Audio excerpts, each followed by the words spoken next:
So, welkom familie van my kant af ook. Vandag is ons 6de week in ons ongelooflike reeks. En so in hierdie reeks het ons gekyk na bekende Bybelverhale en ons het gekyk na mense wat onmoontlike omstandighede in die gesig gestaar het en hoe die Here vir hulle deurgekom het in ongelooflike maniere. Ons het gekyk na Noag, ons het gekyk na Joshua, ons het gekyk na Samson. En so vandag eindig ons hierdie reeks af. En so ek het as voorbereiding vir vandag se preek, het ek iets gedoen wat ek in 'n baie lang tyd nie gedoen het nie. Ek het 'n koerant gaan koop, om bietjie te kyk, wat gaan aan in die wêreld? En ek weet nie, as iemand van, koop mense nog koerante of nie? Nee, kyk julle die nuus? Nee, sien julle wat aangaan in die wêreld op YouTube of op social media? Jy kry iewers 'n redelike gevoel van wat aangaan in die wêreld. En as jy dit doen, sal ek dink jy baie vinnig met my saamstem. Ons lewe in 'n gebroke, stikkende wêreld. As jy die nuus kyk of 'n koerant sal lees, sal jy baie vinnig sien, daar's bedrog, daar is korrupsie, daar is moord, daar is verkrachtings. Ons wêreld is stikkend. En so een van die grootste aantuigings wat ateïste en agnoste bring teen Christene, teen ons as die kerk van Jesus, is hulle sê, maar hoe kan jy glo in 'n God wat liefdevol is, wat omgee, 'n God wat genadig is, en terselfdertyd glo hierdie God is almagtig en hy's kragtig, hy is in staat om te doen wat hy wil, maar hy doen niks aan al hierdie pyn in die wêreld nie. Hoe kan jy in so 'n God glo? Hoe vereenselwig jy die stikkendheid van hierdie wêreld met hierdie liefdevolle God waarin jy glo? En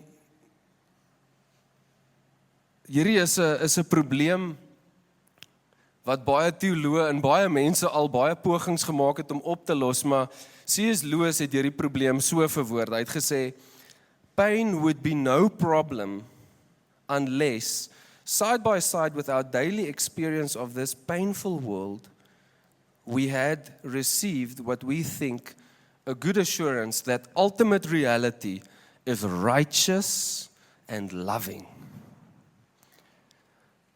Hy sê, dis moeilik. Laat hierdie conundrum ontstaan, die feit dat ons in hierdie wêreld, hierdie stikkende wêreld leef, maar ons as Christene glo in 'n goeie, liefdevolle, geregtige God.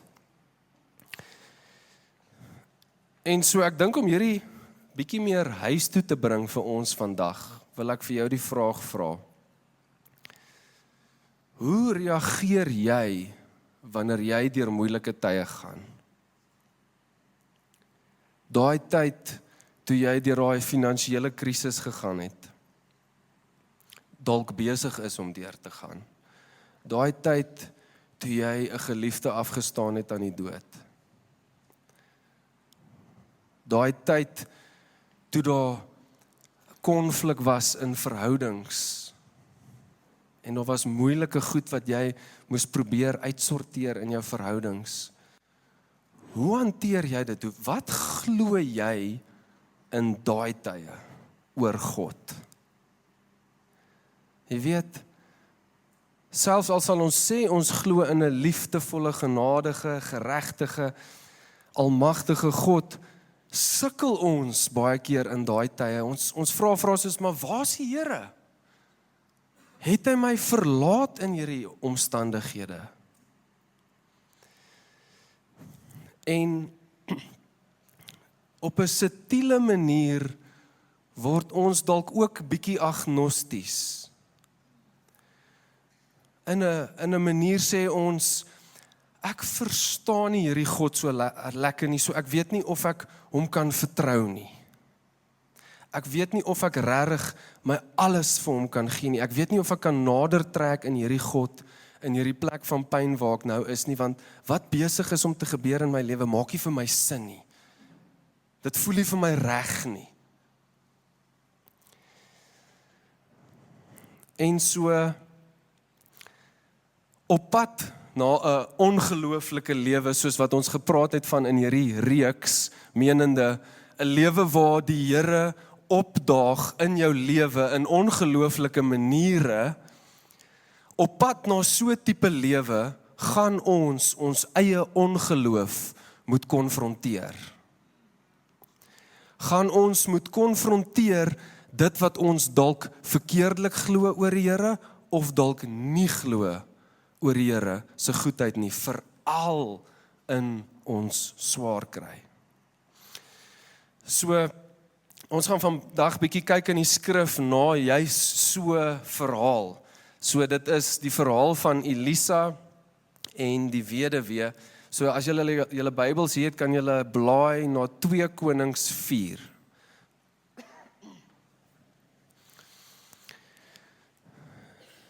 So 2 Konings 4, en ek gaan vir ons lees van vers 1 af.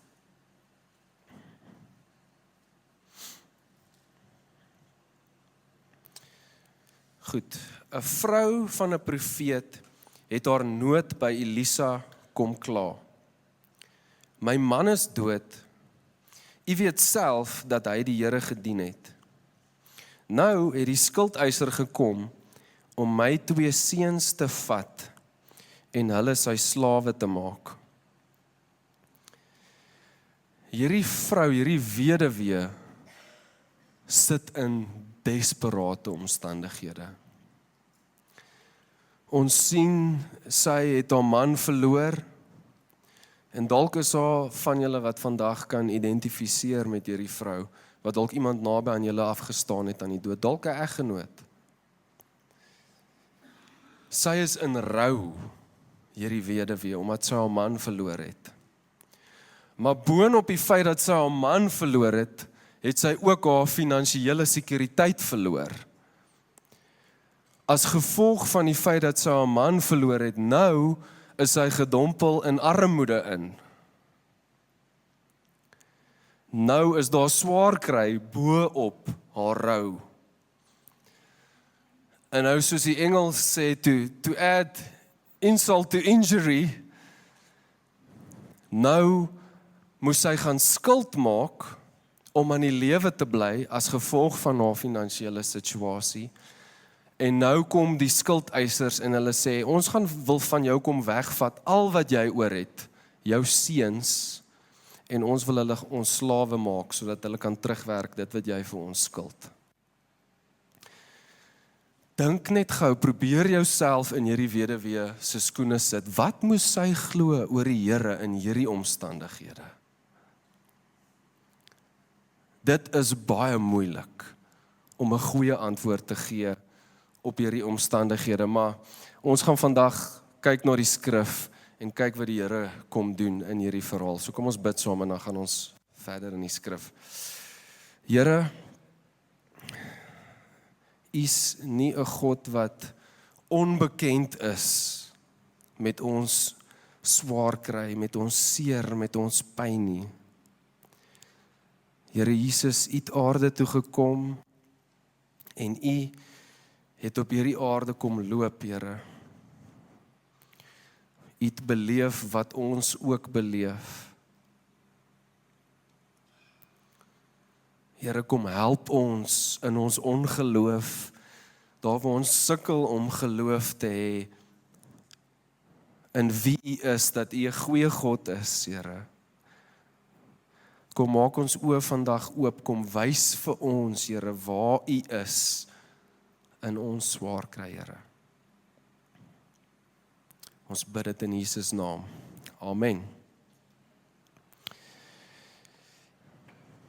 So, my preek se titel vandag is Geloof in 'n geregtige en genadige God. Nou ek wil hê julle moet so 'n bietjie saam met my werk. Ek gaan sê, God is, en dan sê julle geregtig en genadig. So, God is goed.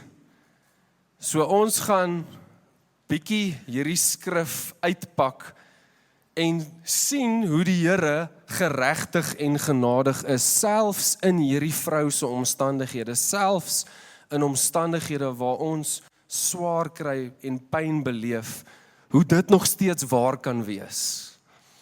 So, God is geregtig en genadig en my eerste punt is, sy skepping is goed.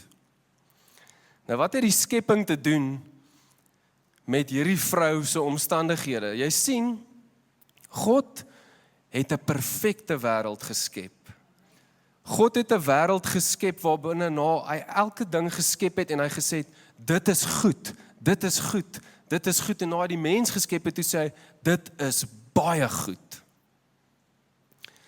En die wêreld wat God geskep het nie goed ingesluit soos dood, sonde, pyn. Dit het nie hierdie goed ingesluit nie. Wat gebeur het in die tuin van Eden is dat die mens 'n wêreld kom skep het, wat hierdie goed insluit. God se wêreld, sy oorspronklike plan, het nooit hierdie goed ingesluit nie. Ons kyk na Romeine 1 vers 20 sê, want sy onsigbare eienskappe, naamlik sy ewige krag en goddelikheid, en ek wil sommer hier bysit, sy geregtigheid, sy goedheid, sy vrygewigheid, sy liefde, sy almag, word van die skepping van die wêreld af in sy werke begryp en is duidelik sigbaar. Mens kan God se goedheid sien as jy net kyk in die natuur. Hoe incredible God hierdie aarde geskep het. Ek dink sommer aan Job en die situasie waarin hy was en die Here vra vir hom, was jy daar toe ek die see se grense gemaak het? Was jy daar? 'n incredible manier hoe die Here hierdie aarde geskep het en dit was alles goed. Dit was alles met die bedoeling om die mens te seën, om God se vrygewigheid, sy goedheid teenoor die mens vir ons te wys. Maar saam met alles wat die Here geskep het, doen hy ook iets. Hy gee vir ons 'n keuse.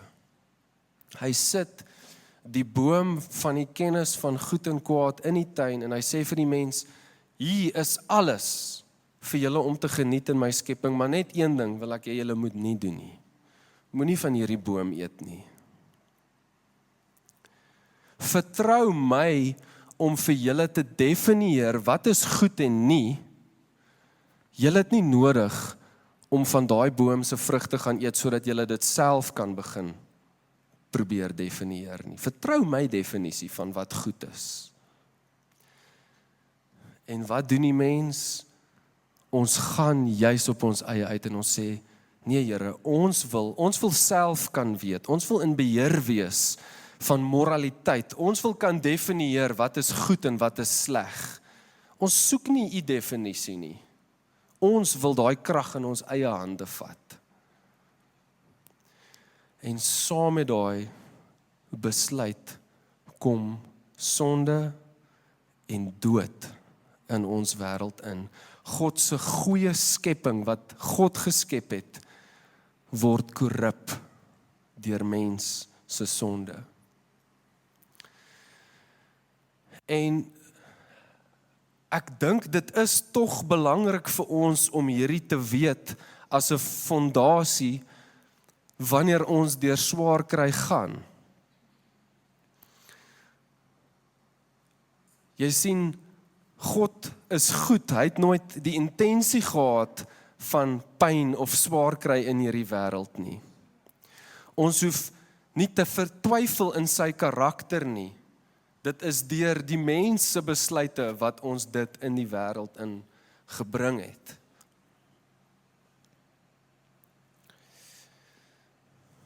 En so net om terug te kom na hierdie weduwee se storie toe, God se intensie was nooit dat daar dood op hierdie aarde is nie. Hy wou nooit gehad het dat daar 'n situasie kon ontstaan waarbinne 'n vrou soos hierdie haar man kon verloor nie. En dalk moet jy dit vandag ook hoor, as jy iemand aan die dood afgestaan het, dit was nooit God se plan nie.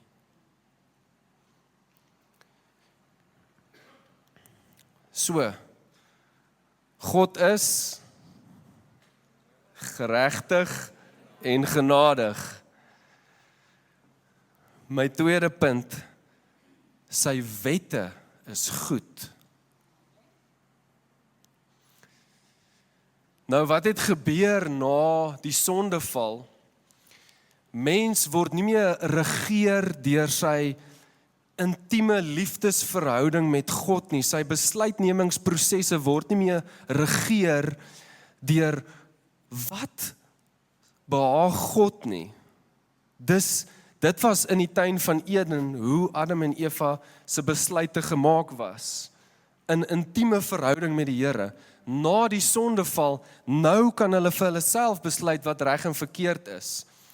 Nou ewe skielik besef hulle, hulle is kaal, hulle kort klere. Hulle besef, hulle hele omgewing begin invloed hê op hulle.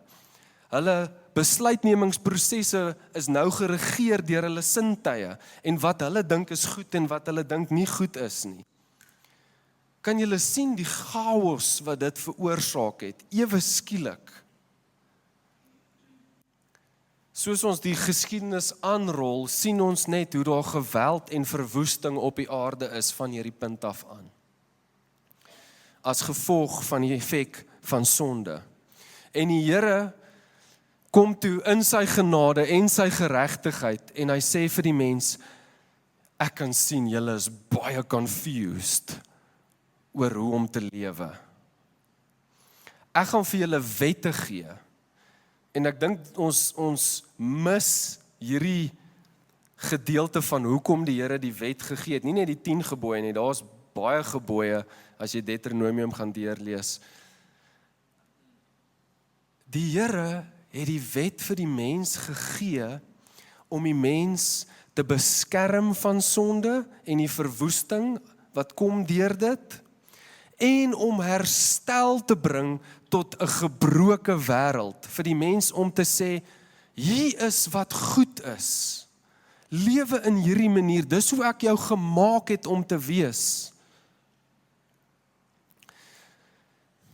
En so in hierdie weduwee se storie sien ons ook die Here het in sy geregtigheid en in sy genade wette ingestel wat betrekking het tot weduwees soos hierdie vrou, juis om verligting te bring tot haar omstandighede. So, daar's 3 wette. Die eerste een sal jy vind in Deuteronomium 25 vers 5 tot 10. Ek gaan dit nie vir ons lees nie, maar die Engels noem dit levirate marriage. So waaroor dit gaan, is wanneer 'n vrou haar man sou verloor, sou die broer van die man of iemand in die man se familie verantwoordelik wees om te trou met hierdie weduwee, om sy broer se naam voor te sit. Nou ek weet dit werk nie so vandag in ons samelewing meer nie, maar dit was wat die Here ingestel het in daai tyd, juis om 'n weduwee wat kwesbaar gelos is in hierdie situasie, 'n vorm van stabiliteit te gee, 'n vorm van, die Here het nie van jou vergeet nie. Ek sien jou omstandighede. Ek wil nie hê jy moet in armoede verval. Om verligting te bring tot hierdie gebrokenheid wat ontstaan het, wat nooit in die eerste plek die Here se wil was nie. Dis hoekom die Here hierdie wet ingestel het. Tweede wet, gleaning rights. En al hierdie, by the way, sal jy ook in Rut se storie raak lees. Rut wat toe nou uiteindelik met Boas getroud is. So, gleaning rights, waar dit handel is, in die oestyd was daar vereis van die boere en die werkers wat dan nou sal oes op die lande, om nie tot op die hoeke van die land te oes nie, hulle moes net in 'n sirkel oes, en dan moes hulle die hoeke van die land los, as 'n offer tot die Here, juis vir kwesbare bevolkingsgroepe soos weduwees, wat dan nou toegelaat sal word om vir hulle self kos te kom kry in daai gedeeltes van die land wat nie geoes is nie.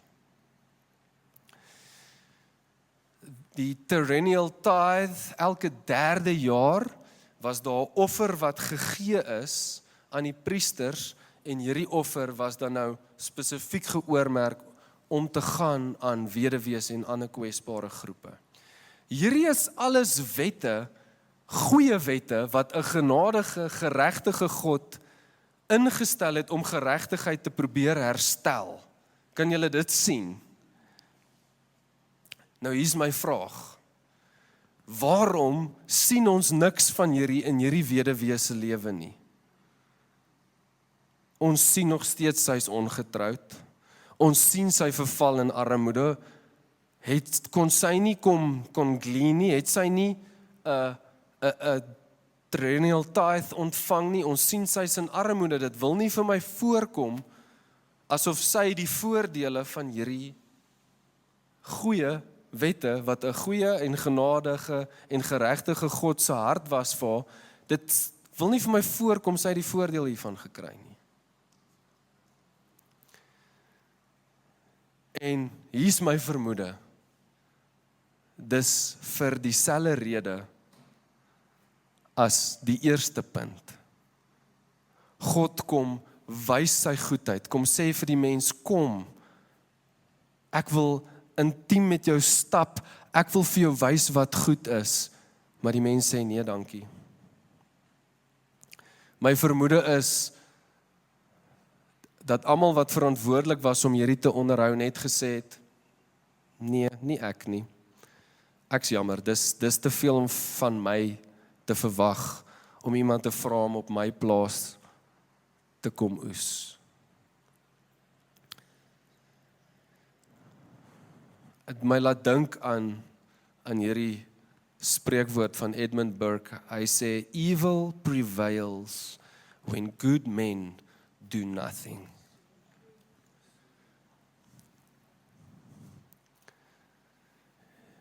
Hierdie vrou se omstandighede, volg my gou, is niks van haar eie te doen nie. In die lig van die twee goed wat ek nou op die bord gesit het, dink ek ook nie, mens kan heeltemal sê, dis die toedoen van die Here nie. As mens in die lig hier van die blaam by iemand moet gaan parkeer, is dit dalk die mense wat nie die wette nagekom het nie. Mag ons 'n kerk wees, wat God se liefde dra na mense toe soos hierdie weduwee. Mag ons sy hart verstaan vir mense wat kwesbaar is. Mense wat nodig het om te sien, Jesus, maar die Here het nie vergeet van my nie. En wat vat dit? Dit vat net 'n bietjie gehoorsaamheid. Net 'n bietjie onselfsugtigheid, dalk net 'n bietjie geloof. Dalk voel jy, Jesus, ek het nie eers baie om te gee nie. Mag die Here ons groei in dit as kerk. So, die Here is goed. Bietjie meer passie, die Here is sy, dankie. As gevolg van sy goeie wette En so, ons rol die storie aan en ons sien tot op hierdie stadium dat niks van die punte wat ek nou gemaak het enige verskil gemaak aan hierdie vrou nie.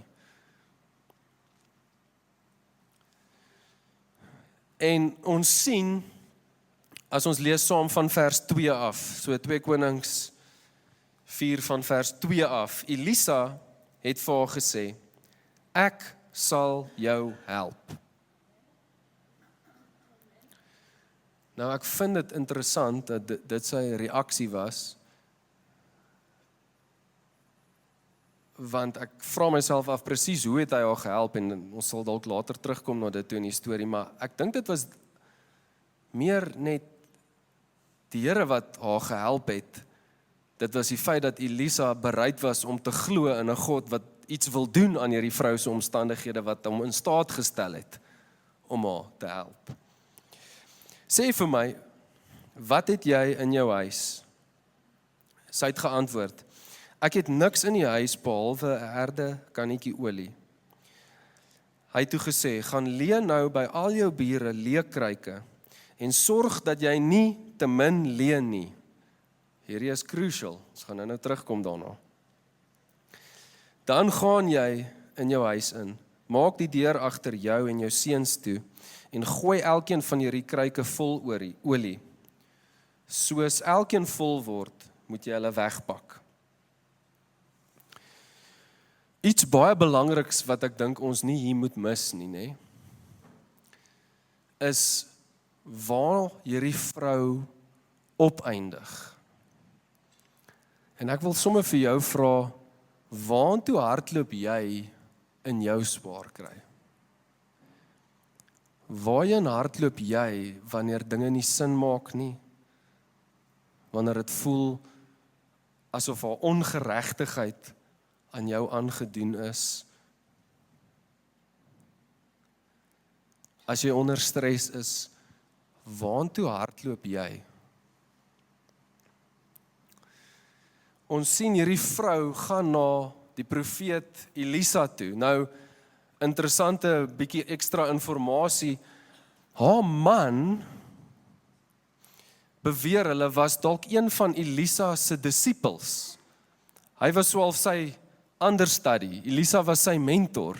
Nou dink nou net gou daaroor vir 'n oomblik. Sit jouself in haar skoene. Haar man het sy lewe gegee en het die Here gedien en nou is hy dood.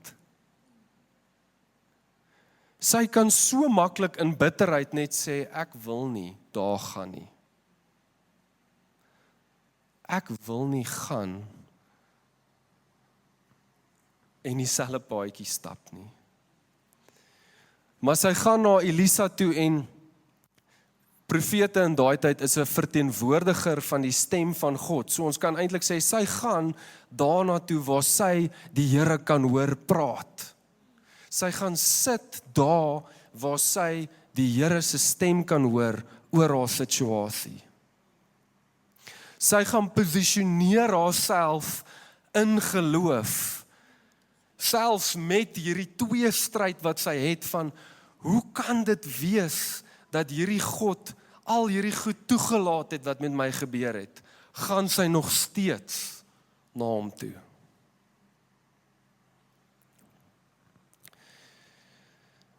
Ons lees saam verder van vers 5 af. Sy is van hom af weg. Sy het die deur agter haar na seuns toegemaak. Soos hulle die kruike na haar toe aangedraai het sy hulle vol gemaak. Weereens, sy het dalk dit uitgegooi. Ek dink die Here het hulle vol gemaak. Toe die kruike vol was, sê sy vir een van haar seuns, bring vir my nog 'n kruik. Maar hy het gesê, daar is nie meer 'n kruik oor nie. Toe het daar nie meer olie uit die kannetjie gekom nie. Sy het by die man van God aangekom en dit vir hom vertel. Hy het gesê, gaan verkoop die olie en betaal jou skuld. Jy en jou seuns kan dan leef van wat oorbly. God is hierdie vrou beleef dit. Dis nie net meer iets wat sy glo nie, sy beleef dit. Sy beleef 'n wonderwerk hier gebeur. En so God is geregtig en genadig, want hy doen wonderwerke. Dink gou hieroor vir 'n oomblik. Die Here wou so graag vir hierdie vrou wys wie hy is, dat sy geloof in hom kan hê as 'n geregtige en genadige God. Hy sê, vir 'n oomblik gaan ek hierdie natuurwette, hierdie goed wat ek geskep het, kan toeskuif, om vir hierdie vrou te wys, ek is goed, ek is lief vir haar, ek sien haar in haar pyn. Ek gaan vir 'n oomblik dat die normale manier hoe goed gebeur, nie eers tel in hierdie situasie nie, sodat sy kan sien wie ek is. Sodat sy ook kan sien, ek is goed en genadig en geregtig en liefdevol en kragtig in haar pyn. Die Here wil dit vir jou ook vandag kom wys. In jou swaar kry, in jou pyn, in jou seer kry. Die Here wil wonderbaarlik opdaag daar.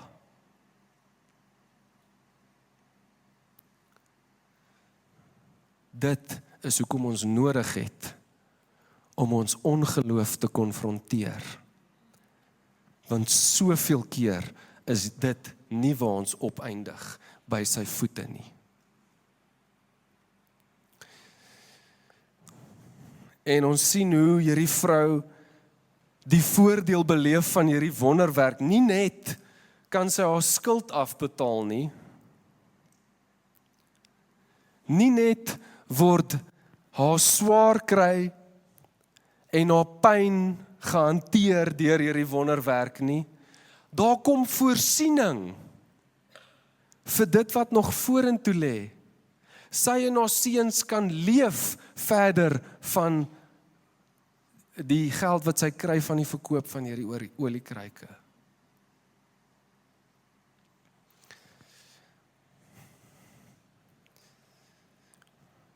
God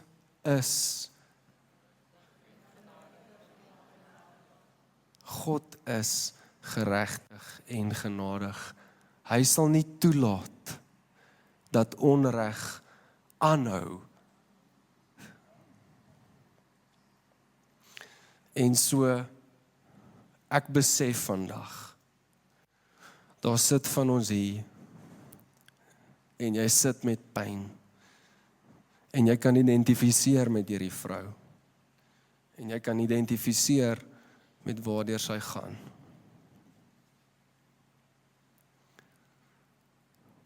En dalk het jy by die voete van die Here gaan sit, dalk het jy juis na die Here toe gehardloop, dalk het jy gaan sit daar waar jy die stem van die Here kan hoor, jy is hier vandag, jy is by die kerk,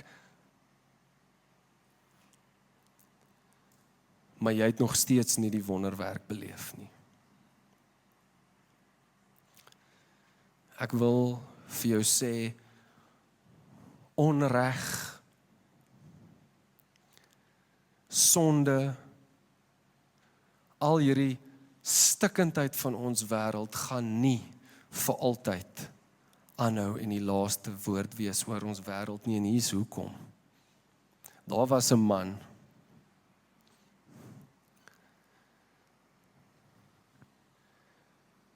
wat nie net gevra het in 'n retoriese manier, waar is die Here nie?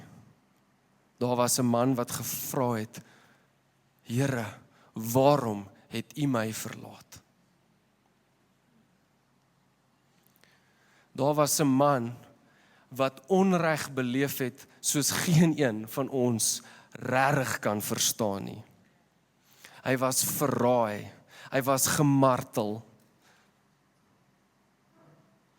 Sy vriende het van hom af weggedraai. En uiteindelik is hy vermoor. Jy sien, Jesus is 'n redder waarmee jy kan identifiseer in jou pyn. Hy is nie onbekend met dit waardeur jy gaan nie. Hy is nie onbekend met al die seer en swaar kry en stikkendheid wat ons as mense beleef nie. Jy sien, hy's vermoor, hy wat waarlik nooit iets verkeerd gedoen het nie. Baie keer is ons seer kry en ons pyn en die goed wat ons beleef, ons eie toedoen as gevolg van ons eie sonde, nie vir hom nie. Hy het niks van dit verdien nie. Maar tog het hy die ergste daarvan gekry. En hy's dood aan die kruis en hy het weer opgestaan. En hy maak dit moontlik vir ons en sê, sit jou geloof in my. Jy, mens, wat nou hier op hierdie aarde stap en hierdie stikkendheid beleef, sit jou geloof in my, kyk na my.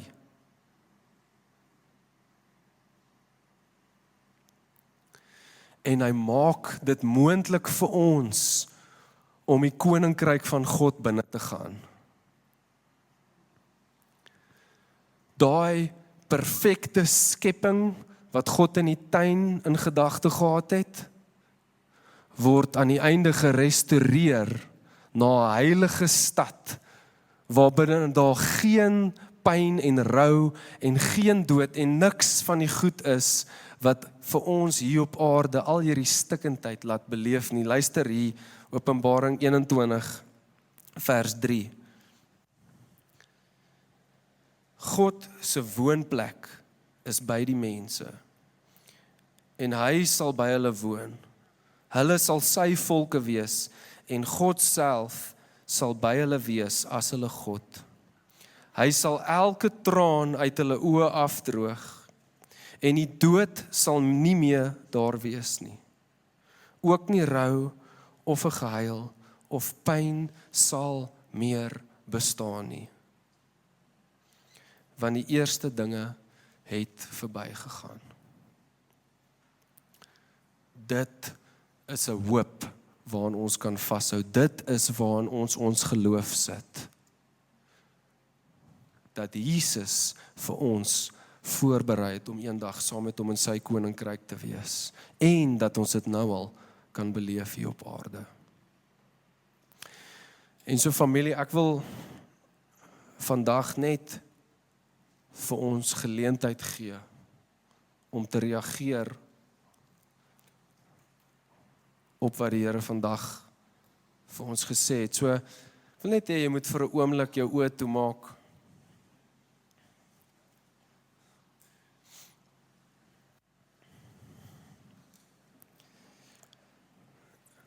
En bedink waar jy is. Dalk beleef jy ook hierdie swaar kry. Dalk beleef jy stikkendheid op hierdie oomblik in jou lewe.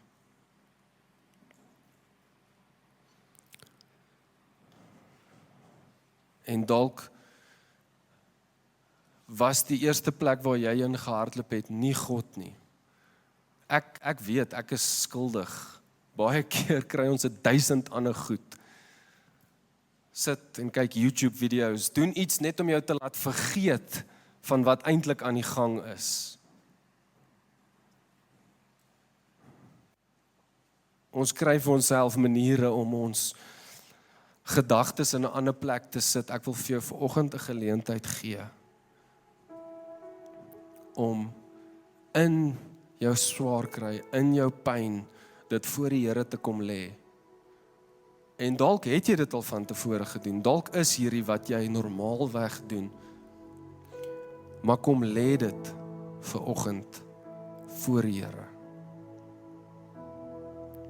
OK, ek gaan ons 'n minuut of 2 gee.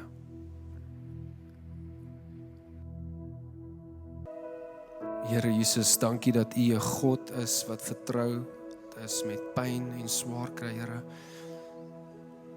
Dat ons kan kyk na U toe as 'n redder wat ons verstaan wat dit beteken om mens te wees en die stikkindheid van hierdie wêreld te beleef, Here.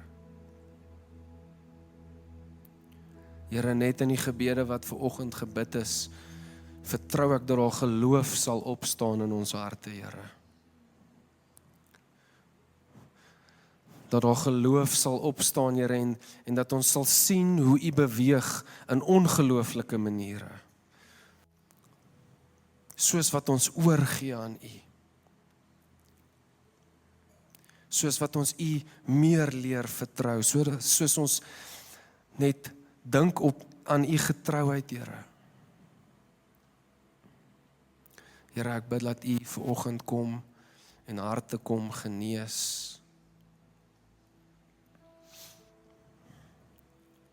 En ons help om te glo in hierdie geregtige en genadige God wat U is, Here. Mag jy jou geloof sit in hierdie geregtige, genadige God.